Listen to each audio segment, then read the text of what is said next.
Hello, John Crooks here with part 9 in a series of presentations on pitch and pitch systems in tonal music. Today we are going to try and solve the problems that were presented by our previous couple of episodes where we tried to tune a diatonic set or a major scale and ran into some problems.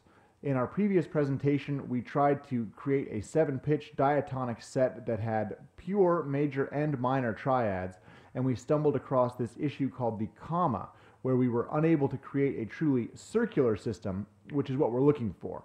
We would like our tonal pitch system to be 12 pitches that lay out into a circle, just like the circle of fifths, where all of the ratios between pitches, especially the 2-to-1 octave, remain pure. So we were unable to do this using a circle of thirds, trying to prioritize our major and minor thirds to generate pure tonic, subdominant, and dominant triads in the major and minor system.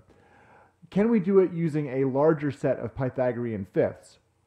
We built a Pythagorean diatonic set a couple of presentations ago, and what we found was that although this made a very good scale that we could use for scalar purposes, its triads were significantly out of tune. In other words, they were not just or pure in that 4 to 5 to 6 ratio we were looking for. If we expand the Pythagorean set beyond 7 pitches, we should get something kind of like we have in the 12-tone system that we use in tonal music today. In other words, if we build a stack of fifths that goes through 12 fifths, we should return back to our fundamental pitch, for example, C, just as the circle of fifths starts at C, goes through 12 individual pitches, and returns to C again. So today we will try and build that kind of Pythagorean stack. Now we know that this will not have pure in-tune triads, but at least this might be a way for us to solve the problem of the comma, which was quite an issue when we tried to tune a diatonic set with pure triads. So here we go.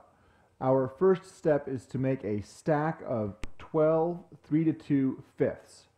And what we're going to do is start with a lower C than we have in previous presentations. We have been using 264 hertz as our fundamental pitch. Let's start with 132 today because we will be going through quite a few octaves as we make this big stack of 12 fifths. Remembering that what should happen is we will go around the circle as we see laid out here, and after F we go a fifth up from F and come back to C, correct? So let's start with C at 132 hertz. Then we have G, and then D. And although we're staying within an octave on our little keyboard here, we are going up through as many octaves as we have to just to get a 12-tone stack of 3-to-2 intervals. A, E, B, F sharp, C sharp. You can see our pitches are getting quite high. G sharp, D sharp, and now A sharp, and our final very high F, which will be 17,126.52 hertz, and might be almost impossible to hear over the internet. And there's our stack of 12 fifths.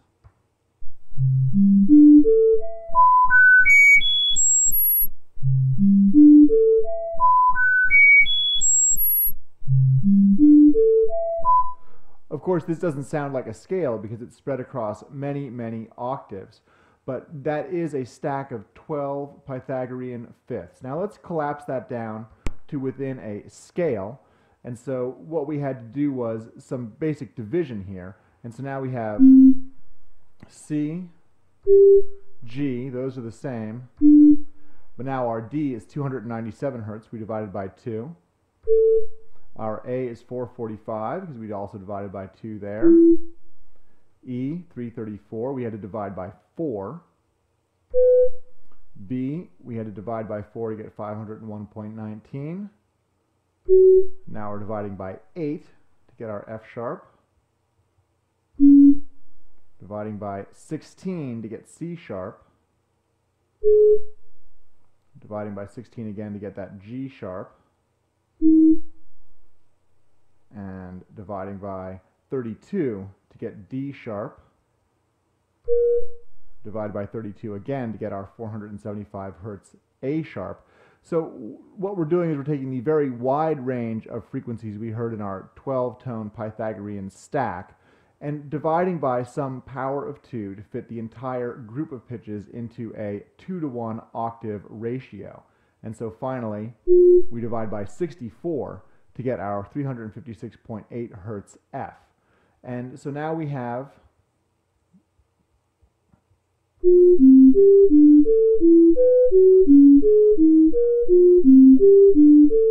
a chromatic scale, and we can hear it like this as all fifths, and we can even see it here.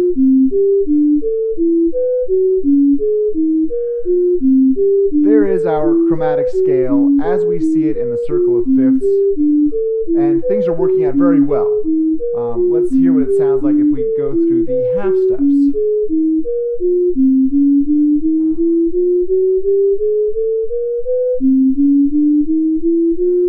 So this is great. Using just Pythagorean fifths, we have developed an entire 12-tone system that sounds almost exactly like the chromatic set we use in tonal music.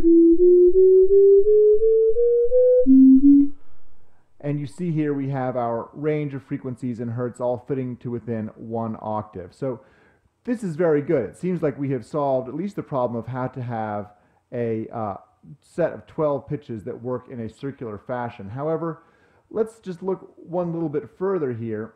So in order to be sure that it's circular, we have to go 1.5 times the pitch of F to find our next C. So let's just do the math. 22,835.36, which is our very high F that we heard earlier on, times 1.5 equals 34,253.04. We divide that by 64, and what we should return to is a C that is double our initial 264 hertz C, or 528 hertz. Unfortunately, we come up with this number, 535.2. And we divide that by 2 just to make sure, and we get 267.6. So even if we do a Pythagorean system all the way around through a circle of 12 pitches, we still end up with another comma. And here we can see it and hear it. Here's another one of these unpleasant commas that is almost circular but not quite, working around this 12-tone system we built before. We have all of our pitches looking good except for this final C.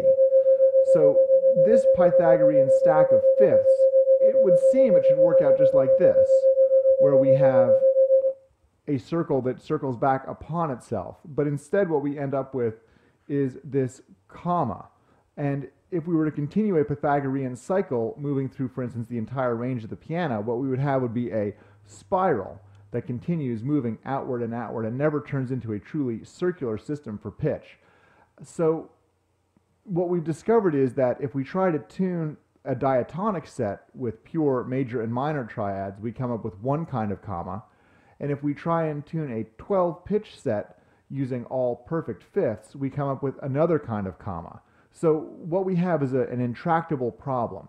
It is impossible for us to develop a tuning system with any set of pure intervals, either pure fifths or pure major and minor thirds and fifths, that does not have some kind of internal problem, like a comma, keeping it from being a circular system. And as we've learned with tonal music, we depend on a circular system like the circle of fifths in order for everything to work out correctly. So this attempt to tune a chromatic set using a series of 3 to 2 fifths also yielded a comma, a discrepancy keeping the system from being circular, just as our attempt to tune a diatonic system of 7 pitches with pure major and minor triads also yielded a comma. So even though these commas or discrepancies in the circular system are small, they present pretty significant problems in terms of how to develop a system for tonal music like the one we use today. We take for granted the ability to modulate from one key to any other, and that our octaves will be perfectly in tune across the range of any instrument. Our systems so far have not given that to us. With the Pythagorean stack that we use to build a 7-pitch diatonic set, first of all, we didn't have a circle because the interval from B to F is not a fifth.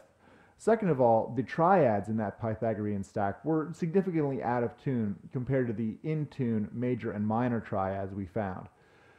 When we tried to tune a diatonic set using pure major and minor triads, we came up with this little comma between one D and another D that really made it impossible for us to tune even a 7-pitch set with pure major and minor triads. Just now, working with this large stack of Pythagorean fifths, it seemed likely that we would be able to, if not have pure triads, because a Pythagorean system never gives us pure in-tune triads, at least to have a circular system where 12 fifths turn around on each other, but that didn't work out either. We ended up with a kind of a spiral of increasing pitch where octaves would get wider and wider apart. So how do we solve this problem in tonal music? And our next presentation will be the final one, and we will discuss briefly temperaments, which is how this is dealt with in music today. And thanks very much for sticking with me through this series of many presentations, and understanding that what we are doing is getting a handle on the tonal system in use today and what it represents, which is a kind of a compromise. Natural systems of vibration make beautiful sounds such as an octave and a triad, but the harmony that we use in tonal music doesn't quite adhere to the principles of vibration as they are set forth in physics. So in our next presentation, we will discuss temperaments, and thank you very much.